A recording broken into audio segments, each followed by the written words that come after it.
I don't know what happened with the Skullcandy Venues. For $180 ANC headphones, I feel they underdeliver because their build quality isn't the best, their ANC isn't that good, and their bass bottoms out way too much.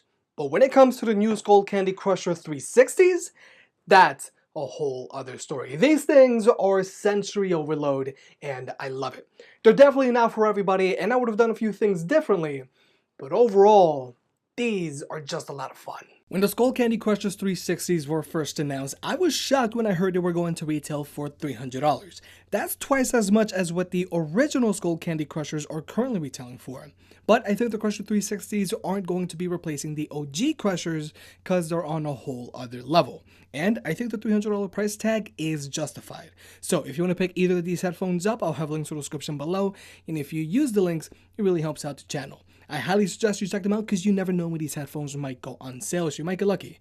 And also, check out the numerous shelf down below. The Skullcandy Crusher 360s come included with a hard shell carrying case that's on par with what you would get with the Bose QC35 or the Beats Studio 3. And it's definitely an upgrade from the carrying pouch that comes included with the OG Crushers. The Crusher 360s also come included with a very good quality 3.5mm audio cable with an inline controller. Now, I'll go into detail about the inline controller later in the video, but I really do like to see this higher quality audio cable here, because most other $300 plus headphones really skimp out on this these days. The Crusher 360s also come included with a good quality micro USB cable for charging. But given that it's late 2018 and these are premium headphones, without a doubt they should have come included with a USB-C port instead.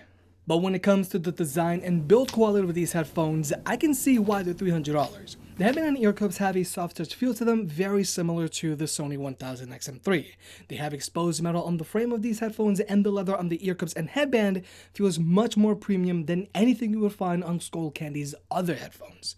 But this means the Crusher 360s are pretty heavy because they weigh in at 322 grams, whereas most other headphones weigh in somewhere between 230 and 290 grams. But even though the Crusher 360s are pretty heavy, they're still very comfortable to wear for extended periods of time. I've had no problem wearing these headphones for 3+ hours with no wearing fatigue or overheated ear cups. They don't have anywhere as much clamping force as the OG Crushers, but they're not as loose as the Sonys or Bose. For me, the Skullcandy Crushers 360s fit me like a glove, and they are big head approved, which is something I can't say about the OG Crushers. One of my biggest issues with the OG Crushers is that since their ear cups don't pivot too much, they end up putting a lot of pressure on the anterior portion of your ear. And it looks like Skullcandy really took this into consideration because the Crusher 360s pivot a lot more and they do so much easier. But even though the Skullcandy Crushers 360s fit me very well, their ear cups might be a little cramped for people with larger ears or ears that stick out a lot. Even though the ear cups on the Crusher 360s are significantly larger than the ear cups found on the OG Crushers and Venues, my medium-sized ears just barely managed to fit. But overall, I'm a really big fan of how the Crusher 360s fit and look. They have a timeless low-profile design that doesn't scream, "I have basshead headphones on," like a certain other pair of basshead headphones, and I personally didn't expect to like the limited edition colorway so much. When it comes to tech specs, the Skullcandy Crusher 360s is also no slouch. They have an advertised battery life of 29 hours, but keep in mind, your battery life will vary depending on how high you have your bass turned up. For me, since I keep my bass at 60%, I've been getting 22 hours playback time out of these headphones. Not bad. And they also have some pretty decent fast charging. If you plug them in for 10 minutes from a dead battery, they're going to get you 3 hours playback time, which is actually a little better than the Bose QC35 Series 2, but not as good as the Skullcandy Venue.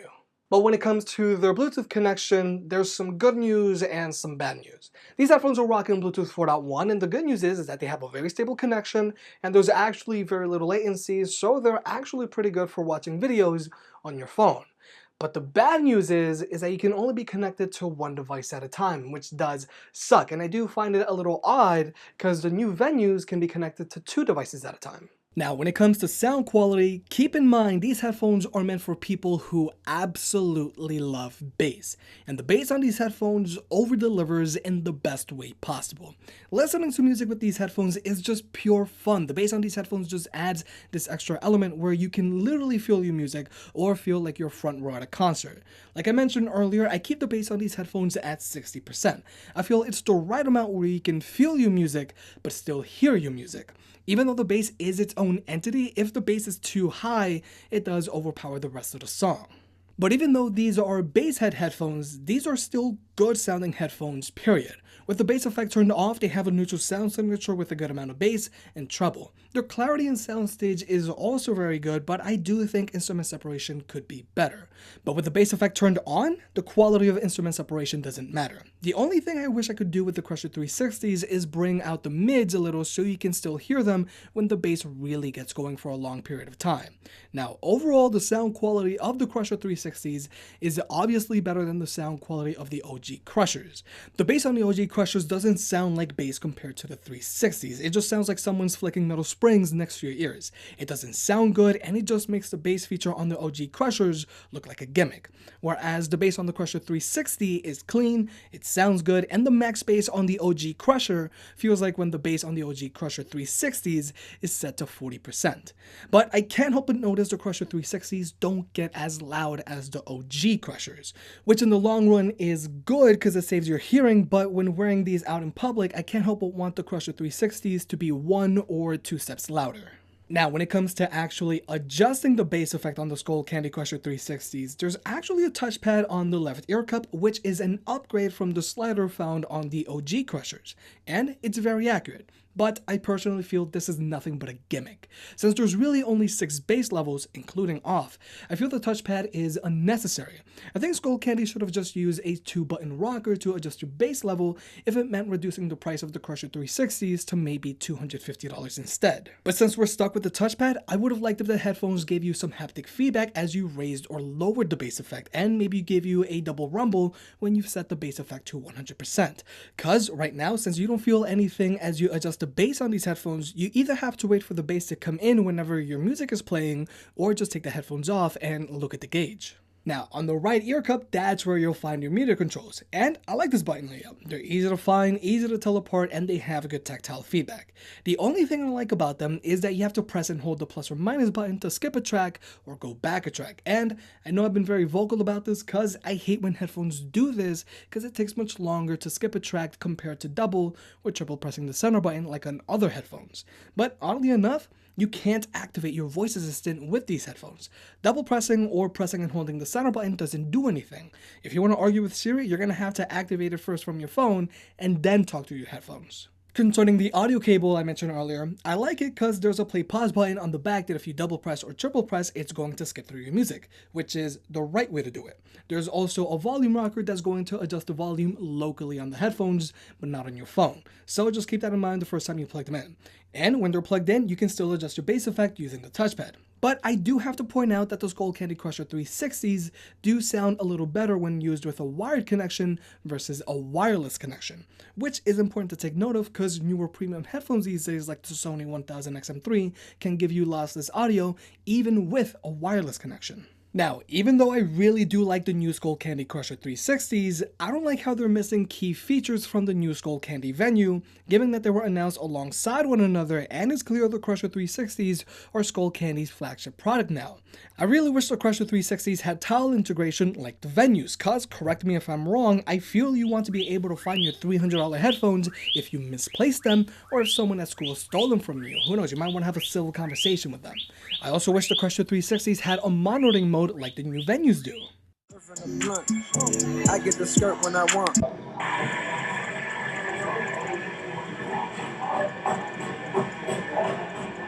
She got white written all over.